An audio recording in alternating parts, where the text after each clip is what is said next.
Why is it that we can sometimes struggle to connect with some people and not others? In my first job, I worked with John and Rachel.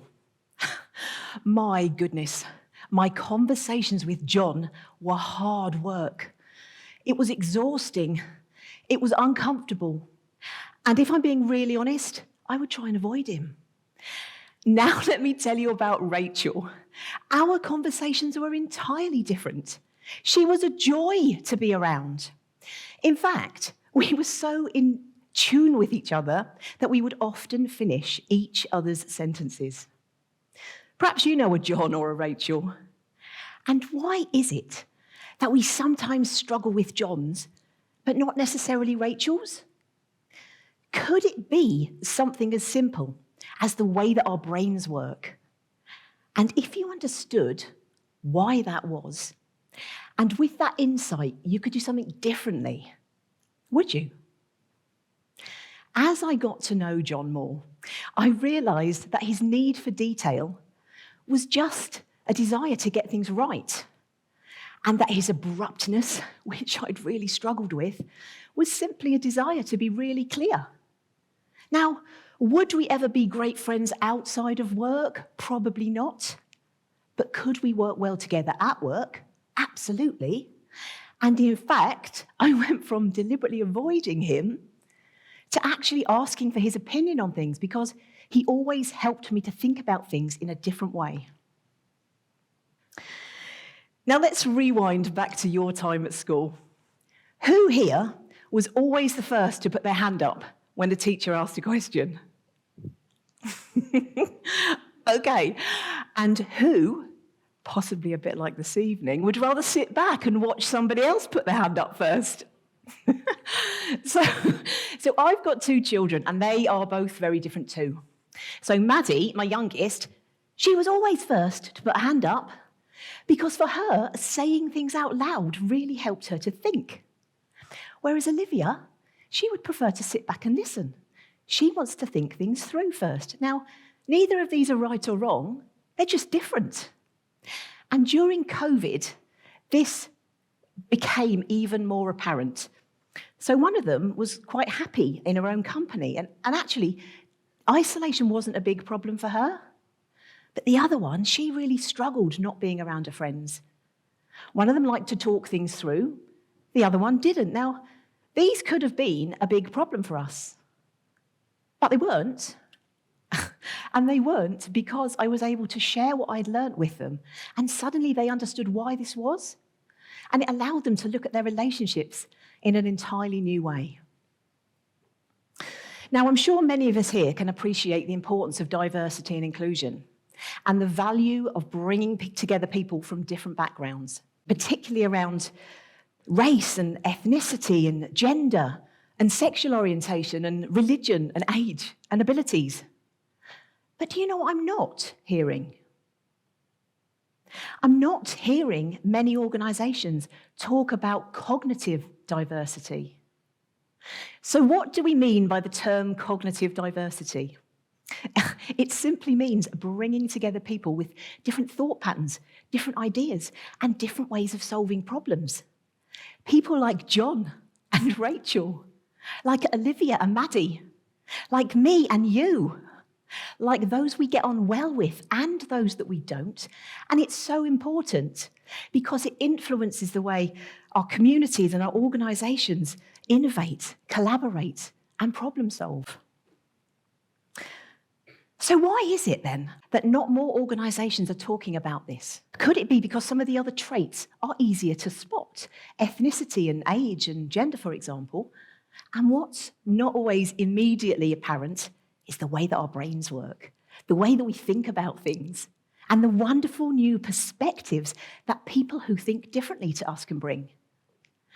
So to illustrate this point more fully, let me give you some examples from my own family.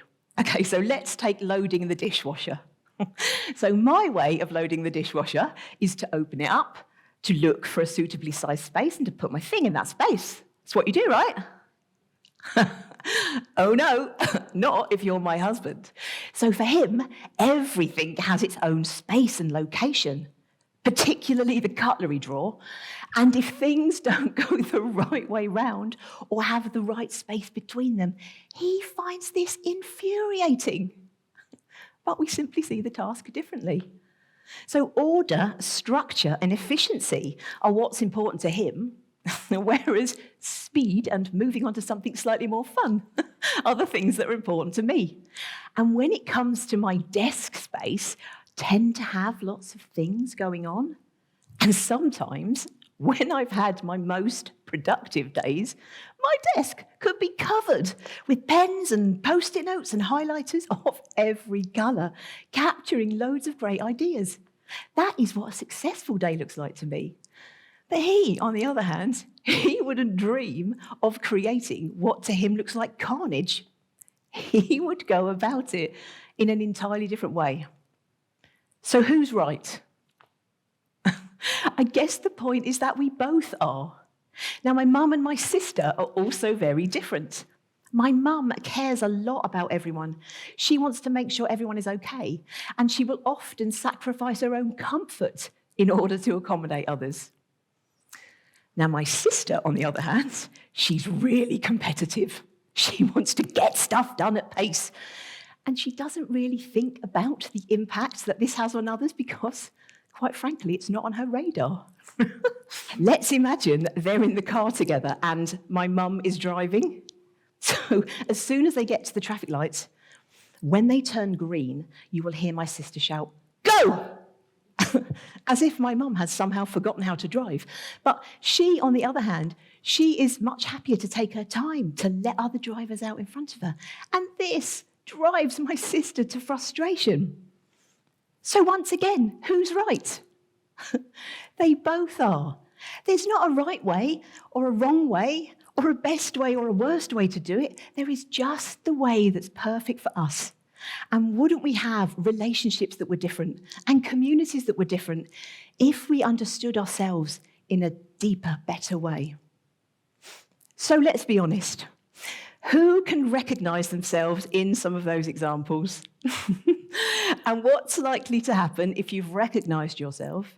You've probably recognized and quite possibly been frustrated by some of the others, the ones that do things in a different way to you. Now, whilst I can make light of this, there is a powerful message here, because if we can understand ourselves on a deeper level, what makes us tick, how we see the world, how we get our energy, we can begin to recognize it in others too. So what if you were able to recognize this, firstly in yourself and then in others? What, if anything, would it allow you to do differently? Here's 3 things that are worth considering. So firstly, to understand that not everyone does things in the same way as you, and that is okay. Secondly, to appreciate these wonderful differences and not be frustrated or put off by them. And thirdly, to celebrate these fabulous alternative perspectives that somebody with a different way of looking at the world can bring. Because here's the thing, we are all a wonderful, unique mix of different ways of doing things. And understanding that and recognizing our differences can be really powerful. So don't be frustrated, be fascinated. Don't see them as difficult, see them as different. Remember, they're not being deliberately difficult or rude or annoying. It's simply their way of doing things is different to you. And imagine what could happen if you were able to recognize and value those differences too. Perhaps even seek them out and use them in a different way to build more meaningful connection. And whilst I'm not saying it's necessarily easy to overcome these natural tendencies of ours, it certainly is possible. Please remember this. Groups and communities made up of people who think differently are likely to be more creative and more innovative than those who think in a similar way. So the next time you find yourself getting frustrated by somebody else's ideas or ways of doing things, try pressing the pause button and thinking about it in a different way. Why not look out for those occasions when people do things in a different way to you. And when you find them, to appreciate them. And when you've found them and when you've appreciated them, why don't you celebrate them too? Celebrate these wonderful cognitive differences that we all have. Be fascinated, not frustrated. See them as different, not difficult. Be open to a new perspective, because the opportunity to build connection and strengthen our communities could be right there in front of you. Thank you.